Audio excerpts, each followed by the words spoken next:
Hey, what's up, everybody? It's Charles Sabans, and welcome you guys to another episode of the Dreamers Pro Show, where we cover everything from sports, hot topics, classic debates, and entertainment, and we give you guys a fresh perspective on things and how we see them. And folks, we got one of them ones for y'all today. But before we get into it, please make sure you like the video and sub to the channel. So, as you guys know, Molly Qerim just recently abruptly decided that she's no longer going to be doing ESPN First Take. When this news first broke, we were one of the first outlets on YouTube to discuss this news when we were reacting to it. And then subsequently, we got a chance to hear from Molly herself, where she was essentially saying that, the news came out abruptly. It wasn't something that she was, it was something that she would have liked to come out in a different way, but apparently it came out and how it came out, right?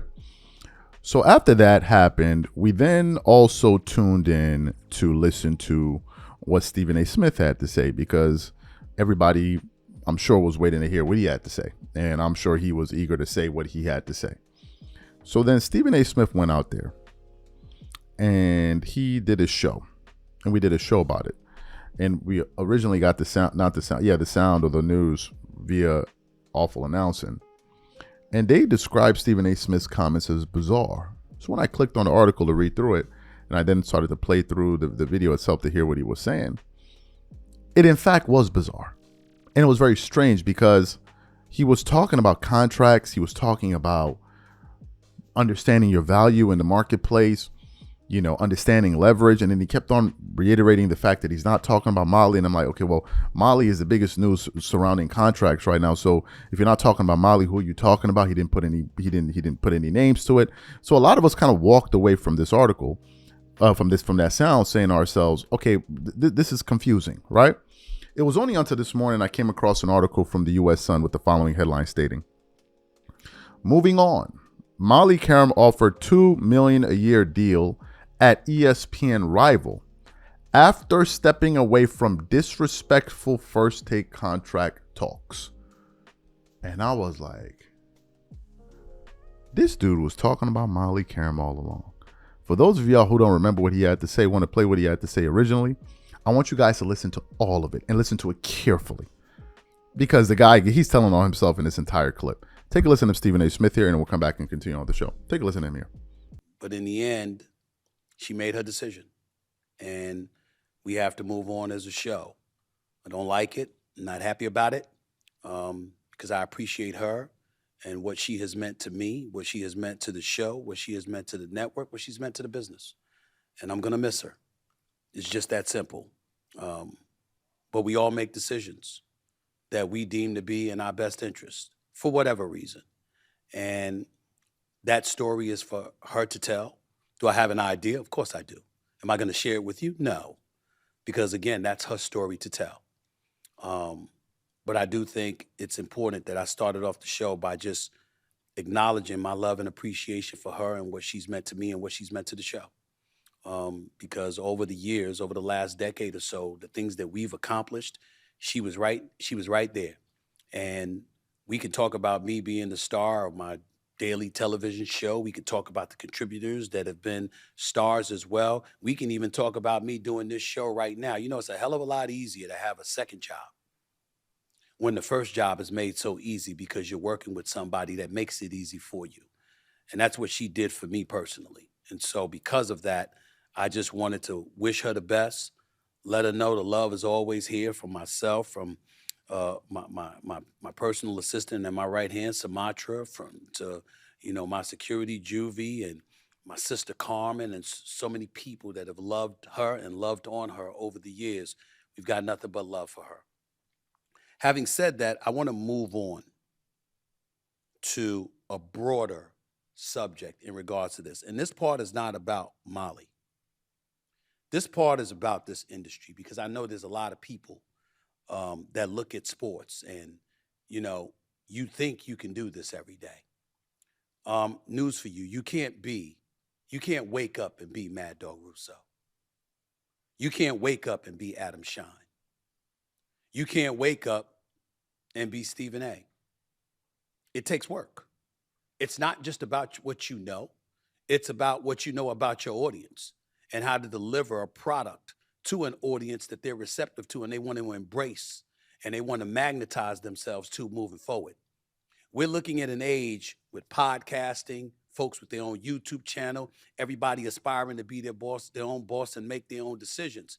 But in the end, we all have people to answer to. And I know this subject is piggybacking off of what has transpired with Molly's abrupt resignation per se. But it is important to point out that guess what? You know, it doesn't have to be about her. But when you have negotiations and you're talking with people and you're going back and forth and you're hearing things that you may not want to hear or feeling things you may not want to feel, even though you're valued, even though people acknowledge those kind of things, we live in a world where we have to grow up. And again, I'm not talking about Molly here, but I'm watching, and I've been watching over the last several years, people in this business fall by the wayside because we forget that all of us ultimately answer to people. We don't get to define our own value. We don't get to define our own worth. We don't get to sit there and summarily say, this is who I am and this is what I'm going to do. And guess what? I don't give a damn what anybody say unless you have the leverage to do it. Because business is all about leverage. And I'm going to take this opportunity talking to this audience, giving you some insight into who I am and how did I think and how I think to make sure you understand where I come from. When you heard me at a time when we were discussing my contract negotiations all over the media and all throughout the sports world, what I talked about was what my worth was based on what the numbers showed. I talked about these are the ratings. This is the revenue. And I talked about, like I wrote in my book, Straight Shooter, a memoir of second chances and first takes, which was a New York Times bestseller, by the way. I said in the book, I wake up with two things every morning. Two thoughts of mine, prevalent most in my mind. How do I make my bosses more money? How do I get some of it? I'm going to repeat that. How do I get my bosses more money? How do I get some of it? Why do I say that? Because every one of us answer to somebody. For those of you out there with a YouTube channel, guess what? YouTube can flag your stuff and limit what you can disseminate to the masses. Over the airways of SiriusXM Radio, I have a beautiful deal with this company. I am incredibly happy. It doesn't escape me that Scott Greenstein is my boss. I work at ESPN. I'm incredibly happy with how I have been treated. Dave Roberts is my boss. Burt Magnus is my boss. Mike McQuaid is my boss. Jimmy Pitaro is my boss. Bob Iger is my boss. This notion that everybody gets to do what they want to do, when they want to do it, how they want to do it, feeling whatever way they want to feel. When you got your hand out for other people's money, it doesn't work that way. And again, I'm not talking about Molly with all of this. Molly's a separate category. But the reason why I piggybacked off the topic of her to get into a more generalized discussion is because I'm seeing people in this business and beyond falling by the wayside and departing from places they don't need to depart from, because their excellence at what they do is prevalent and relevant and flagrant. And they should be here. But it can all evaporate in a snap if you lose perspective. And you forget that everybody, and I mean everybody, answers to somebody. There's a beast that has to be fed. And along the way, sometimes it calls for you to make sacrifices you may not otherwise want to make. And what changed my life for the better, that made me a better professional, that made me a better man, was when I woke up and realized my primary objective in the world of business, in the capitalistic society that we live in, is to make somebody money and to be able to get some of it. Because nobody gets to take it all for themselves. Even the bosses have to surrender resources and assets to people that are under them to make sure everything flows efficiently and fluidly. That's the world we're living in. And you know, when you make moves, when I sat up there and I talked about what my worth was, it's because I knew I had leverage. because I had other opportunities. You don't say stuff like that when you don't. Excellent. So you heard what Stephen A. Smith had to say. Now let's get back to this article here, right? And I just want to quickly breeze through it quickly. It says Molly Qerim is reportedly mulling over multiple options following her shock First Take exit. The Sun can exclusively reveal the 41-year-old announced she was leaving the sports network after 19 years on Wednesday, sending her fans into a meltdown. Get this.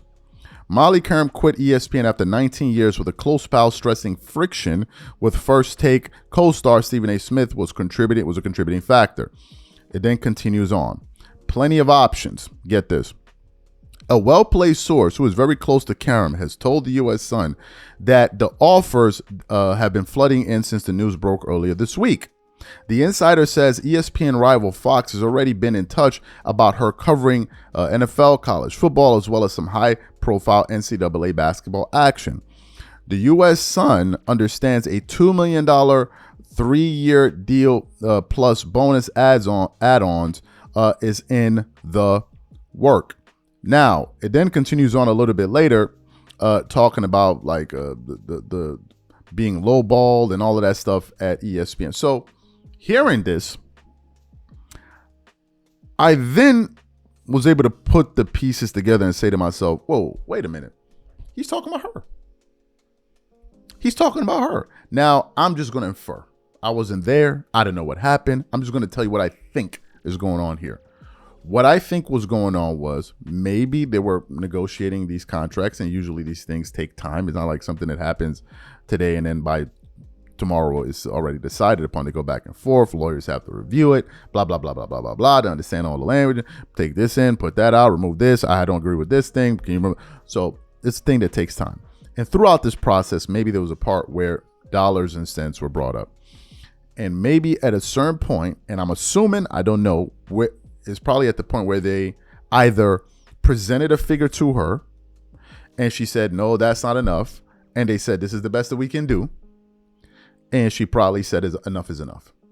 Then when you juxtapose that with somebody that you work with that's always calling the contributions you give to the show great, and this and this and this and this, and this guy's signing a $100 million deal, and we're on the same show, not comparing myself to him, obviously, because we do two different roles. He has a different role. He's the face of the network. I get all of that, but nevertheless, I do bring a lot of value to the show, and he himself has professed publicly on multiple occasions. One would have thought that, number one, she would have got a better deal. Number two, Stephen A. Smith would have assured that she got a better deal. And if it means taking a little bit less to make sure the team is happy, you do that. Now, this is something that I've heard people complain about before, not just with Stephen A. Smith, but when Stephen A. Smith was there with Shannon Sharpe, where basically they were saying that these guys are just money hungry, right? And they're going to try to gobble up as much money as there is on the table for the potential budget of the show, and then the scraps can go to everybody else. Which, when you juxtapose that with what Barkley and these guys are doing inside the NBA, is totally different, because those guys are like, bro, we're just basically doing this show to make sure that we keep these people employed, which is a totally different thing. So based off of what I'm understanding, number one, I think he was talking about Molly, talking about contracts and leverage. Well, if you're not talking about her, who are you talking about? What brought up the thought in your mind to start mentioning contracts? And number two, apparently Molly was disrespected with these contract offers. Disrespected. And look, if you're on the same team and you want to ensure that somebody's on the team, but you can take concessions. It's not going to hurt you if you make $1 million a year less and the other person's getting paid more if you truly want them to be on the team. Nobody's saying you should take 10 million or less, but $1 million, like, is that really going to change your life? No. And then you juxtapose the fact that he's got to deal with, and I'm not here to count anybody's pockets, but I'm just calling it how I see it. So apparently what happened was, I think they probably offered her something disrespectful. She turned it down, and Stephen A. Smith went and ran his mouth about it. But of course, he never gonna put a name on it. But guys, look, you guys, you let me know what you think about this. Do you think that ultimately, given what we just shared with you guys now, that Stephen A. Smith in that initial video where he was commenting on this situation, that in fact he was referring to Molly, or do you think that, hey, Charles, you're way off and you're off base here and you got it wrong? Whatever you guys think, please leave your thoughts and comments in the comment section. We'll definitely catch you guys on the next show. Peace.